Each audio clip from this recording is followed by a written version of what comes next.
오늘 함께 볼 하나님의 말씀 디모데후서 3장 16절 17절 말씀입니다. 디모데후서 3장 16절 17절 말씀, 성령의 감동으로 된 성경이라는 제목으로 말씀 나누겠습니다. 디모데후서 3장 16절 17절 말씀, 우리 한 목소리로 같이 봉독합니다. 디모데후서 3장 16절 17절 말씀, 모든 성경은 시작. 모든 성경은 하나님의 감동으로 된 것으로 교훈과 책망과 바르게 함과 의로 교육하기에 유익하니 이는 하나님의 사람으로 온전케 하며 모든 선한 일을 행하기에 온전케 하려 함이니라. 아멘. 3월 들어서 성경을 깨닫게 하시는 성령님이란 시리즈 설교를 드리고 있습니다. 오늘 그 두 번째 시간으로 성령의 감동으로 된 성경 한번 따라 하실까요? 성령의 감동으로 된 성경, 성령의 감동으로 된 성경이란 제목으로 말씀을 나누겠습니다. 목사님, 제가 성령도 알겠고 성경도 알겠는데 도대체 감동이 무슨 뜻인가요? 물으신다면, 일반적으로 감동이라고 하는 것은 마음의 움직임을 얘기하는 것이죠. 예를 들어서 정말 좋은 영화나 음악을 보고 들을 때 나도 모르는 마음에 웅크라면서 뭔가 눈물이 확 쏟아지는 그런 감정의 상태가 감동이지요. 그래서 영어 성경에서도 영어로 번역해도 감동을 뭐가 움직였다 그래서 to be moved 그러잖아요. moved. 마음이 움직이는 거죠. 저도 휴먼 다큐멘터리나 어떤 좀 어려운 상황 가운데 처했지만 정말 최선을 다해 살아가는 삶의 모습을 이렇게 영상으로 볼 때 저도 모르게 감동을 받아서 눈물을 이렇게 쭉 흘릴 때가 종종 있습니다. 저는 감동을 좀 잘 받는 편이거든요. 그런데 여기서 모든 성경은 하나님의 감동으로 되었다 할 때의 감동은 이러한 감동이 아닙니다. 마음의 움직임이 아니고요. 여기서의 감동이라고 하는 것은 헬라어로는 데오 푸뉴마토우 그러는데요. 데오는 하나님이란 뜻이고 푸뉴마토우는 어떤 숨결, 기운 혹은 바람, 나아가서 성령님을 가리키는 것이 푸뉴마예요. 영. 그러니까 하나님의 감동이라고 하는 것은 하나님의 숨결, 하나님의 기운, 하나님의 바람으로 되었다. 나아가서 하나님의 성령으로 되어진 것이다 라고 하는 뜻이죠. 그래서 영어로도 All scripture is God breathed. 하나님의 숨결이 있는 것이다 라고 번역해 놓았어요. 여기에 꼭 어울리는 한국어 단어가 감동도 좋지만 영감이라고 하는 단어입니다. 영감. 무엇에 영감받았다 그러잖아요. 영어로는 inspiration. 스피릿이 안에 있다는 것이죠. inspiration. 영감이 바로 하나님의 감동으로 된 것입니다. 태초에 하나님께서 천지를 창조하실 때 마지막 여섯 번째 날에 안식하시기 전에 사람을 만드시고 흙으로 빚으신 다음에 그 코에 생기를 하고 불어셨을 때 하나님의 숨결이 들어가니까 흙으로 만들어진 존재가 생영, 리빙 소울이 된 것처럼요. 하나님의 말씀도 하나님의 감동, 하나님의 숨결이 함께 하셔서 만들어진 하나님의 작품입니다. 그래서 사람과 성경은 그 근본 성분이 같은 것이에요. 그래서 성경이 사람의 영혼의 양식이 되는 것입니다. 여러분, 우리가 흙으로 됐지만 흙을 막 집어먹지 않죠? 흙에 있는 성분을 먹어서 우리가 영양분을 갖추는 것처럼 하나님의 말씀이 우리 영혼의 양식이 되어져서 우리가 이 양식을 통하여 영적인 건강함을 유지하고, 영이 건강하니까 우리의 정신이 건강해지고, 정신이 건강해지니까 우리의 육신까지도 건강함을 누릴 수 있습니다. 그런데 우리가 양식을 먹는다고 할 때 아무리 좋고 영양 있는 양식이라도 한꺼번에 그냥 막 먹어대면 그것이 우리에게 유익이 되겠습니까? 적정한 양을 꾸준하게 반복해서 섭취해야 그것이 우리에게 유익이 되지요.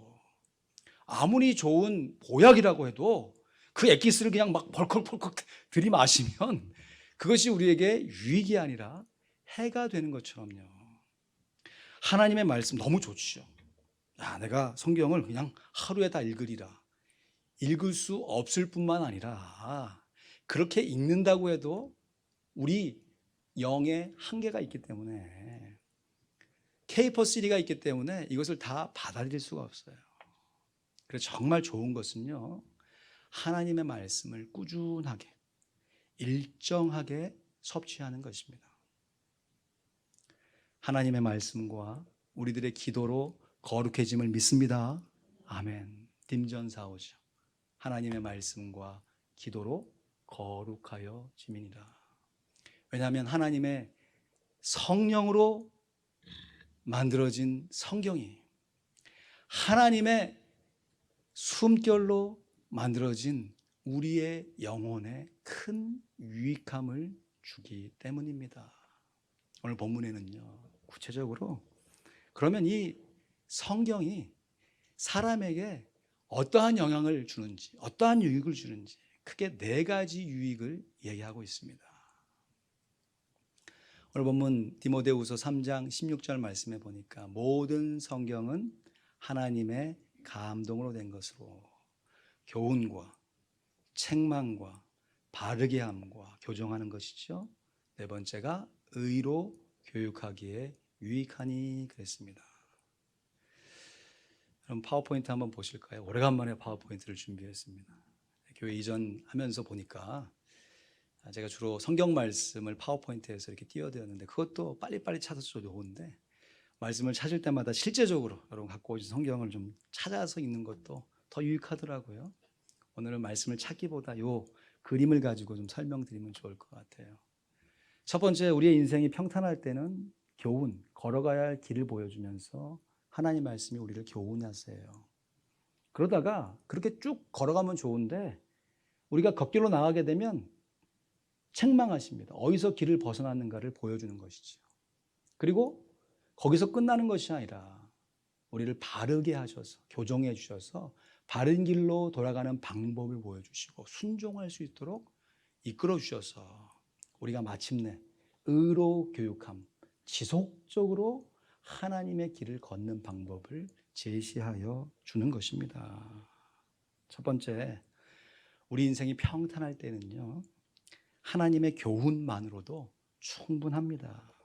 시편 19편에 보면 여호와의 교훈은 정직하여 마음을 기쁘게 하고 그랬습니다. 여러분, 하나님의 말씀을 정상적으로 받으면 우리의 마음이 기뻐집니다. 할렐루야. 하나님의 말씀이 우리 영혼에 기쁨을 가져줘요. 여호와의 말씀이 정직하다고 그랬습니다. 이것은 마치 말씀을 선으로 비유하면 곡선이 아니고 직선, 정직하다는 것이에요. 그런데 문제는 뭐냐? 이 정직한 하나님의 말씀이 우리의 영혼 가운데 심겨질 때 우리의 영혼도 정직하면 좋은데 우리의 영혼이 구부러져 있는 것이. 하나님의 정직한 말씀에 나도 정직하게 순종하면 좋은데 때로는 실수해서 곁길로 나아가려고 하고요. 또 그보다 더 나쁜 것은 짐짓, 의도적으로 말씀에서 벗어나려고 하는 우리의 욕망이 꿈틀댄다는 거죠. 아니, 어떻게 물고기가 물을 떠나서 살 수 있습니까? 말은 그렇게 해놓고 하나님의 임재 없이도 살아가려고 하는, 하나님의 은혜 없이도 내 노력과 내 결심만으로 한번 내 인생을 경영해 보리라 하는 자기 의가 마음 가운데 꿈틀꿈틀 올려오는 것이에요. 그렇게 되면 두 번째, 하나님께서 말씀으로 우리들을 책망하십니다. 여러분, 이 세상에 책망을 받거나 또 거꾸로 책망을 하는 것을 좋아하는 사람은 별로 없을 거예요. 여러분, 책망 받으실 때 막 좋으세요? 기쁘고 막 그러세요? 거꾸로 다른 사람을 막 책망할 때 막 마음이 막 즐거워지나요? 특별히 가정에서 사랑하는 자녀들을 책망할 때 분명히 이렇게 가면 안 되는 것이 인생의 경험상 보여서 책망을 할지라도, 그것이 자녀일지라도 책망하면서 부모의 마음이 아프잖아요.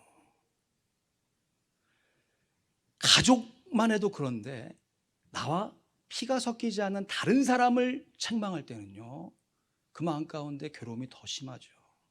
여러분, 책망해 보십시오. 잘하라, 지적하고. 그러면 한 손가락 가지만 세 손가락이 자기를 향하고 있잖아요. 막 책망했는데 그런 너는 하는 마음을 어떻게 감당하냐고요. 제가 미국 살면서 약속 시간을 잘 지키려고 나름 애를 쓰는데요, 그렇지 못한 사람에 대해서 책망하지 않으려고 결심을 합니다. 왜냐하면 약속 시간에 조금 늦은 사람을 언제 한번가 호되게 한번 책망해 본 적이 있거든요. 그랬더니 그와 비슷한 여건 속에서 제가 늦게 되는 경우가 발생하는 거예요. 그 민망함을 어떻게 감당합니까? 여러분, 책망을 받는 사람도 연약하고요, 책망을 하는 사람도 부족합니다. 사람끼리의 책망은 한계가 있어요. 그러나 우리 하나님은 실수가 없으신 좋으신 하나님인 줄로 믿습니다. 그러하기에 하나님의 책망은 완벽하며 하나님의 책망은 유익한 것입니다. 하나님께서 우리를 책망하실 때 책망 자체의 목적이 있지 않습니다. 그 책망을 통하여서 우리가 하나님의 말씀으로 교정될 수 있도록, 그래서 하나님의 책망은 반드시 세 번째, 바르게 하는 것으로 연결되어지는 것이에요. 바르게 함, 교정하는 거죠. 삐뚤어진 것을 맞추는 것이. 지난 가을입니다. 우리 교회 건축이 한참 이루어질 때 저도 나름 돕고 싶어서 우리 집사님들, 장로님들 같이 이렇게 공사를 하는데, 사실 제가 무슨 기술이 있습니까? 직접 공사는 못 하잖아요. 그러니까 뭐 좀 사와라, 이렇게 심부름 시키시면 네 하고 가서 이제 하는데, 바로 여기에요. 맥케니스페리 근처에서 저는 직진하려고 쭉 가는데 좌회전을 기다리고 있던 차가 갑자기 튀어나와가지고요, 진짜 감사해요. 제 운전사석을 들이받지 않고 제가 먼저 가고 제 뒷좌석을 들이받았어요. 그리고 차가 이렇게 밀렸거든요, 옆으로. 더 감사한 것은 뒤에 차가 안 와가지고 큰 사고가 나지 않았습니다. 뒷문이 좀 찌그러지고 해서 그 사람이 명백히 자기 잘못이라고 해서 그냥 합의하고 보험으로 차를 잘 고쳤어요. 근데 그날 저녁에 진짜 그런 건지 기분이 그런 건지 목이 뻣뻣한 거예요, 목이. 솔직히 그냥 평소 같으면 그런 뻣뻣함 정도는 그냥 목을 풀거나 이렇게, 여러분 그러지 않습니까? 자고 일어나서 목 뻣뻣할 때 있잖아요. 그때마다 막 병원 가십니까? 좀 풀고 좀 지나가면 없어지잖아요. 근데 사고를 당하니까 이게 지금 괜히 좀 나만 손해보는 것 같기도 하고 병원을 가봐야 할 것 같기도 하고 점점 아파오는 것 같기도 하고 그래요. 그래서 지나가다가 가족이 건면해가지고 카이로프랙틱에 갔어요. 그래서 이래 했더니 막 대환영을 하는 거죠. 막 잘 오셨다고. 그러면서 치료를 시작하는데 저는 목이 아프다고 그랬거든요. 근데 목을 치료하는 게 아니라 누구라 그러더니 이 척추를 치료해 주는 거예요, 척추를. 아니, 난 목 아프다고 하는데 왜 척추 윙윙 하면서 막 한 15분 정도 누워있으면 안마를 해주더라고요. 근데 그 안마 받고 또 선생님은 또 드럭드럭 하면 목이 좀 시원해지기도 하고, 그것을 꽤 오랫동안 받았습니다. 그럼 제가 지금 서 있는 자세가 조금 꼿꼿해 보이지 않으십니까? 아니, 분명히 목이 아파서 갔는데 척추를 치료해 주는 거예요. 척추가 시원해지니까요, 이게 얼마나 밤에 잘 때 시원한지, 그리고 생활할 때 얼마나 편한지, 운동할 때나 심지어 사역할 때도 더 집중하게 사역할 수 있게 되더라고요. 여러분, 하나님의 말씀이 우리의 삶을 교종해 주실 때요, 물론 조금 엇나간 생활의 모습 바꿔야죠. 다른 사람에게 화목하게 하지 않냐고 갈등을 일으키는 언어의 습관을 바꿔야죠. 이러한 것들을 교정하려면 그것 자체도 신경을 써야 되지만 근본적으로 우리 인생을 바라보는 척추, 인생관을 교정해야 하는 것이에요. 하나님의 말씀대로 내가 살아가리라. 하나님의 말씀대로 살아가도 내가 살아낼 수 있다라고 하는 우리의 성경적인 인생관으로 교정되어야 하는 것이에요. 이 세상에 하나님 없이도 살 수 있다. 더 불쌍한 것은 하나님이 있는지조차도 모르고 살아가는 사람들이 얼마나 많이 있습니까?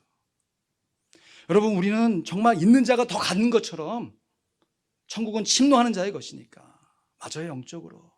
그래서 이렇게 예배 드려도 뭔가 허기가 지고 뭔가 더 하나님의 말씀을 받아야 될 것 같은 그런 마음에 영혼의 갈증 좋습니다. 그러나 이러한 식으로 하나님을 예배하지 못하는 삶의 환경 가운데 처한 우리 시대의 동시대를 살아가는 사람들이 얼마나 많은지 몰라요. 완전 구조적으로 자자손손 우상을 숭배해 왔기 때문에 태어나서 주술사를 불러가지고 머리에 이상한 걸 바르고 그것이 의식이라고 좋아하고 살아가는 사람들이 얼마나 많은지 몰라요. 주변에 이상하게 생긴 바위, 큰 바위 앞에 절하여서 자기 정성을 막 들이면 그것이 나에게 복을 가져다 줄 거라고 믿고 살아가는 사람들이 얼마나 많은지 몰라요. 하나님의 말씀은 너희가 그러한 우상을 섬겨서는 안 된다. 눈에 보이는 형상이나 눈에 보이지 않는 사상이나 하나님을 대신하여 하나님 노릇할 수 있는 그 모든 것을 다 제거해 버려야 한다. 심지어 그것이 내 자아가 되면 내 자아를 죽여서 하나님의 말씀에 부복해야 한다는 것을 끊임없이 우리에게 가르치고 계십니다. 내가 조금 엇나가게, 조금 이상하게 행동하거나 말하는 습관이 혹 내 중심 깊은 곳에서 하나님 노릇하는 내 자아에 의해서 기인된 것은 아닌지 나타난 현상만 잡으려고 하지 말고 근본적인 우리의 삶의 기본이 되는 중심 되신 그리스도, 그 예수 그리스도를 내 안에 모셨으니 내가 그리스도께 순종하며 살리라. 하나님의 말씀은 우리 영혼의 씨앗과 같습니다. 씨앗. 여러분, 씨를 그냥 심으면 금방 열매가 맺히지 않죠. 자라는 과정이 필요하고 키우는 수고와 거두는 과정이 다 수고가 필요한 것이죠. 그래서 씨가 중요합니까? 열매가 중요합니까? 물어보면 우선순위상으로는 씨가 먼저예요. 씨가 있어야 열매를 맺으니까. 그러나 그것이 우리의 삶에 반복되는 과정 속에서는 여러분, 씨가 자라서 열매를 맺으면 그 안에 뭐가 있습니까? 씨가 있잖아요.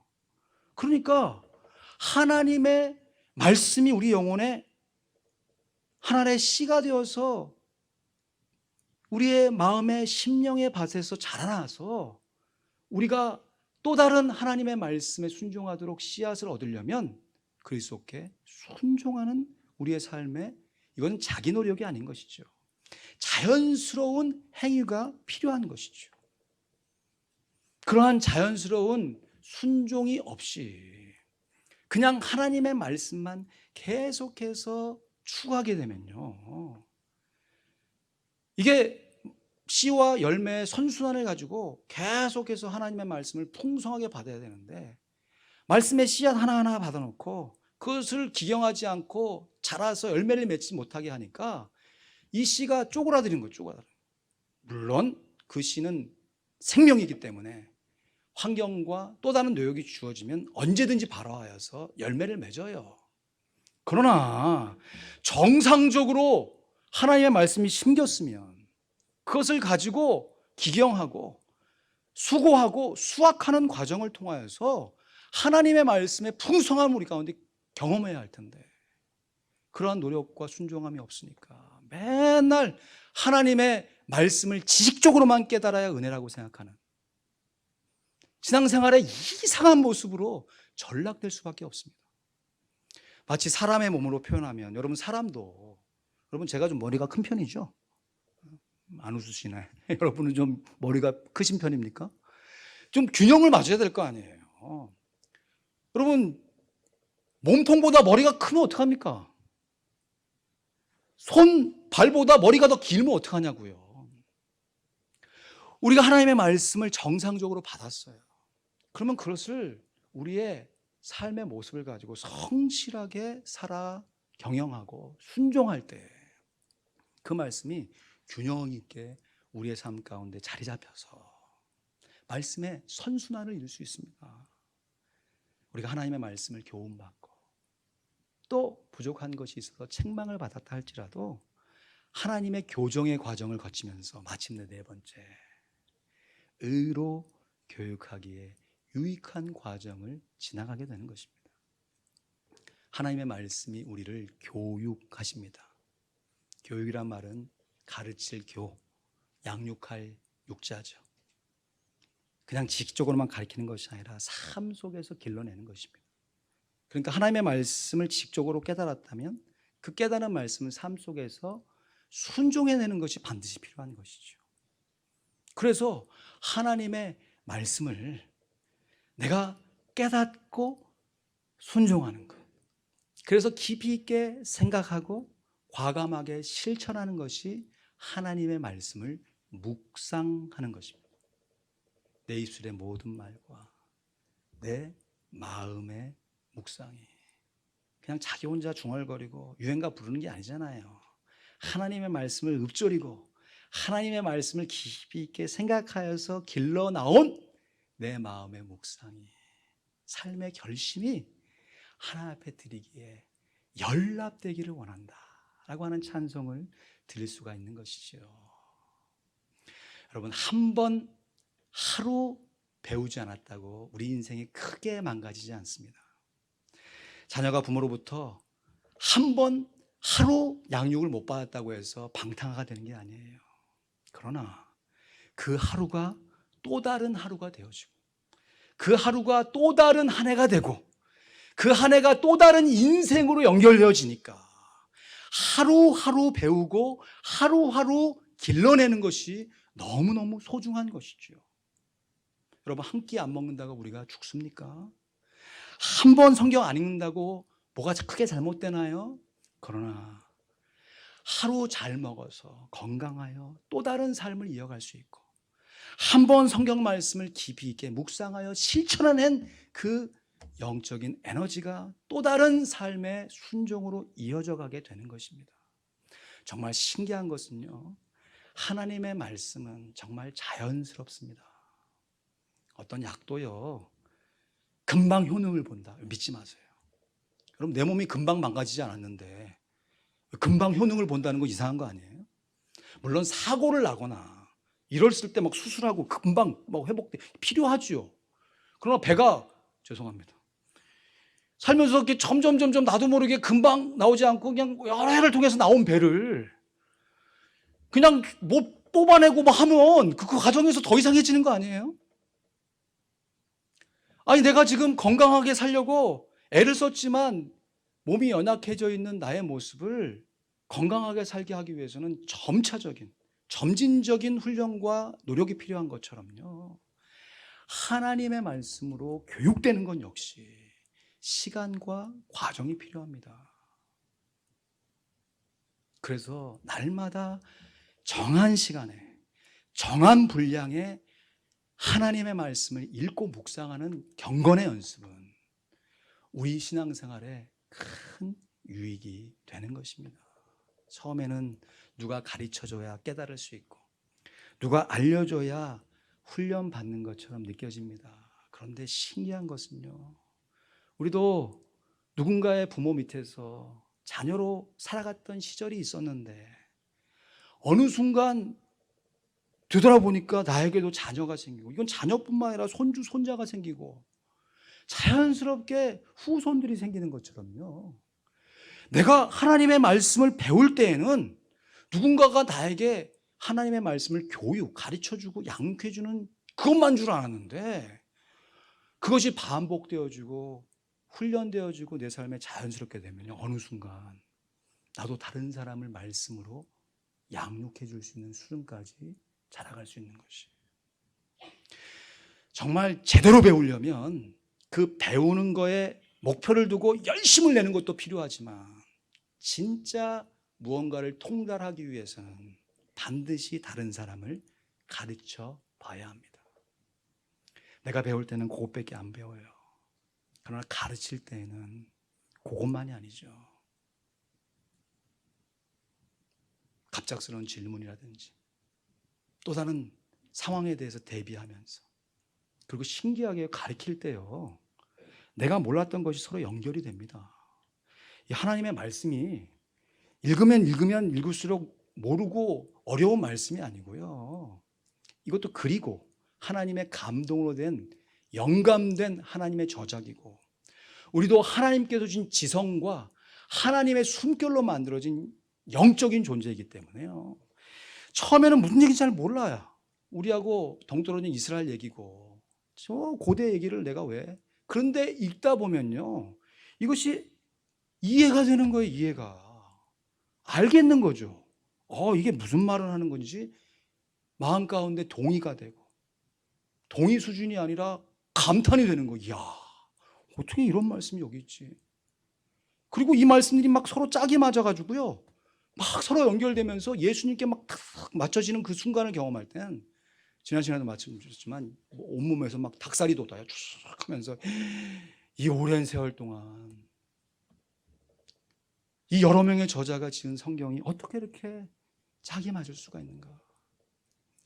이것은 사람을 통해서 지어진 책이지만 이 본 저자는 하나님이시구나 라고 하는 그 우리 영혼 깊은 곳에서부터 나오는 그 동의와 감탄이 다 우러나올 때요, 이 말씀이 정말 살아 역사하는 하나님의 말씀이 되고, 이 말씀이 시편 기자의 고백처럼 송이 꿀보다 달다, 정말 내 영혼에 만족을 주고 유익을 주는 하나님의 말씀으로 내가 묵상하고 먹을 수가 있는 것이죠. 이러한 말씀의 선순환이 지속되어지고 반복되어지고 훈련되어질 때요, 마침내 우리가 하나님의 사람으로 온전케 되는 것입니다. 여러분, 우리가 성경 디모데후서 3장 16절 주르륵 암송할 때, 암송 구절이니까 뭐 다 요 이렇게 좀 문장이 맞춰져야 되는데 유익하니 끝나니까 좀 이상하지 않으세요? 그래서 뭐 어쩌라는 거예요. 디모데후서 3장 16절이 3장의 마지막이 아니고 3장 17절로 연결되잖아요. 3장 17절, 디모데후서 3장 16절 17절 말씀, 여러분 성경 찾으셔서 다시 한번 같이 읽어보겠습니다. 디모데후서 3장 16절 연결되는 17절 말씀 우리 같이 읽습니다. 시작. 모든 성경은 하나님의 감동으로 된 것으로 교훈과 책망과 바르게 함과 의로 교육하기에 유익하니 이는 하나님의 사람으로 온전케 하며 모든 선한 일을 행하기에 온전케 하려 함이니라. 아멘. 하나님의 말씀이 네 가지의 유익, 교훈과 책망과 교정과 교육을 통하여 우리의 삶에 큰 유익을 가져다주는 궁극적인 이유가 무엇이냐? 이는 왜냐하면 우리들이 하나님의 사람인 줄로 믿습니다. 그런데 하나님의 사람인데 연약해요. 마치 어린 아이가 이 세상에 태어나면 사람임에도 연약한 것처럼 우리가 하나님의 자녀임에도 연약한 존재인, 미성숙한 존재인 우리들이 부모님의 양육, 이 시대의 교육을 받으면서 한 사회인으로 정상적으로 자리매김하며 또 다른 사람을 훈련시키며 길러내는 것처럼요, 우리가 예수님 믿고 연약하고 오래 믿을지라도 연약한 우리들을 하나님의 이 네 가지의 유익이, 말씀의 유익이 지속 반복 연속하면서 우리의 영혼을 훈련시켜 주기 때문에 마침내 우리가 하나님의 사람으로 온전하게 될 수 있는 것입니다. 완벽한 것이 아니라 mature, 성숙한 그리스도인이 될 수 있는 것입니다. 여러분, 우리들이 성숙해서 뭘 하자는 것입니까? 하나님께서 우리에게 맡겨주신 선한 일을 행하기에 온전하게 하기 위함인 것이지요. 이러할 때 하나님을 모르고 하나님의 말씀이 필요 없다 생각하는 사람들을 향해서 우리의 언어뿐만 아니라 우리의 지식뿐만 아니라 이제는 우리의 생활로 나아가서 우리의 변화된 인격을 가지고 하나님의 말씀을 증거해낼 수 있습니다. 네 가지가 다 비슷해 보이는데 굳이 네 가지를 구분해 놓은 이유가 무엇일까? 묵상하는 가운데 이런 생각이 들더라고요. 우리의 신앙의 수준이 다 각각 다르구나. 어떤 사람은 하나님의 교훈 가운데 있는 사람이 있고, 어떤 사람은 책망이나 교정 가운데 있는 사람이 있고, 또 어떤 사람은 그 과정을 지나서 의로 교육함을 받는 사람이 있구나. 그러하기에 나와 다른 과정에 있는 사람들을 정죄해서는 안 되겠다.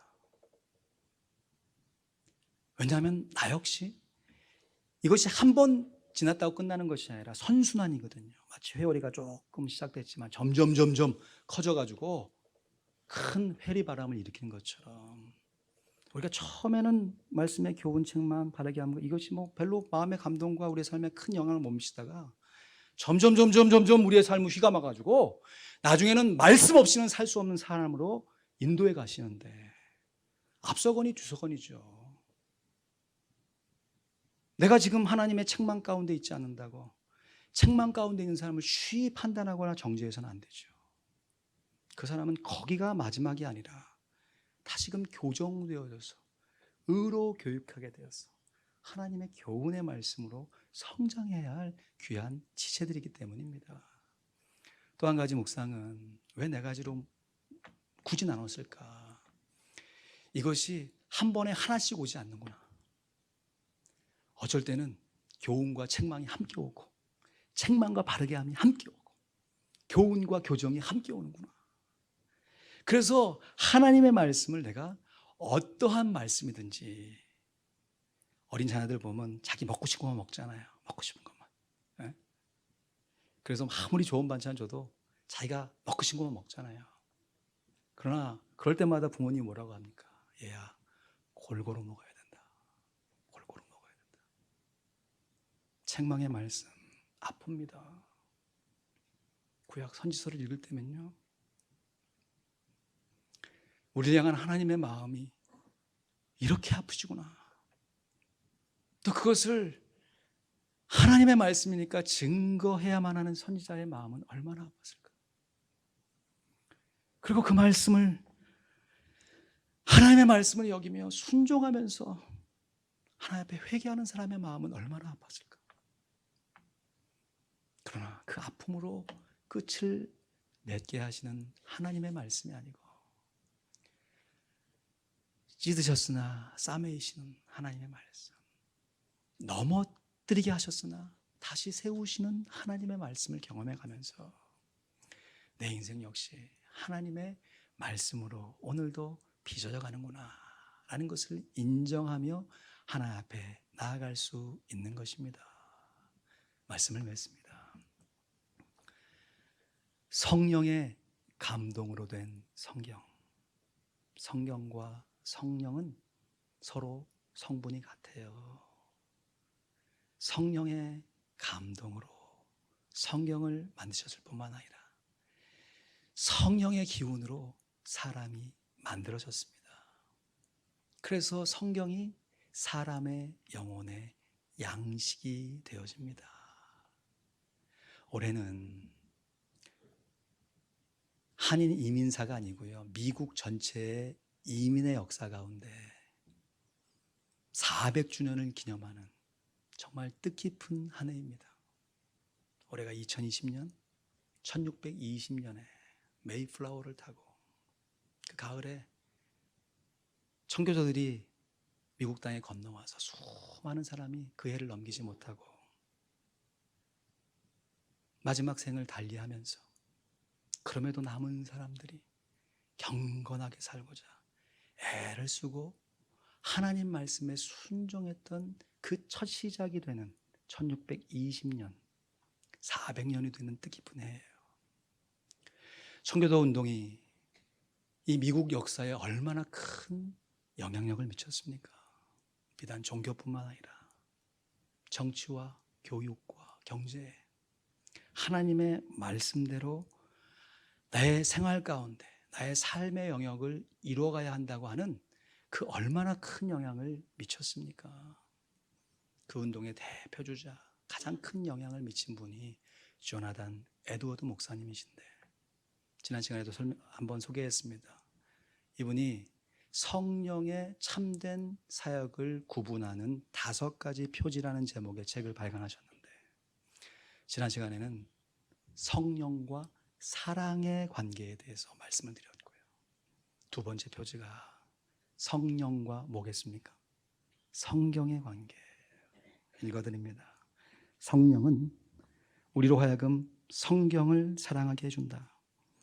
성경 공부를 열심히 하게 만든다. 만일 성경을 무시하고 성경을 부인하는 영이 있다면 그는 분명 성령과는 다른 영이다. 성경 이외에 다른 어떤 수단이나 방법을 통해 하나님과 교제하려고 만드는 각종 운동은 성령의 역사에 의한 것이 아니다. 대부분의 신비주의가 바로 이런 흐름을 형성하고 있다. 따라서 성령 충만은 반드시 성경 충만임을 명심하자. 성령과 성경은 언제나 함께 간다. 얼마나 멋진 문장입니까? 한번 따라 하시죠. 성령 충만은 성경 충만입니다. 그러므로 올 한 해 가시기 전에 성경 일독하시다. 그 결심 실행하시고요. 거기서 깨달아 알게 된 하나님의 말씀대로 살고자 몸부림치는 우리의 순종이 있을 때 말씀의 선순환으로 교훈과 책망과 교정과 교육이 하나님의 말씀이 우리의 삶의 영혼의 양식이 돼요. 우리도 모르는 사이에 신압으로 자연스럽게 양육을 받는 수준에서 양육을 할 수 있는 수준으로 자라게 돼요. 우리 모두가 다 하나님의 말씀으로 온전케 되어감을 믿습니다. 모쪼록 우리 모두가 다 귀한 하나님의 말씀, 입술로만 고백할 것이 아니라 삶 속에서 귀하게 여기면서 말씀의 교훈과 책망과 교정과 교육을 통하여 하나님의 사람으로 온전케 변화되어져 가시길 우리 구주 예수 그리스도의 이름으로 간절히 축원드립니다. 아멘. 기도하겠습니다.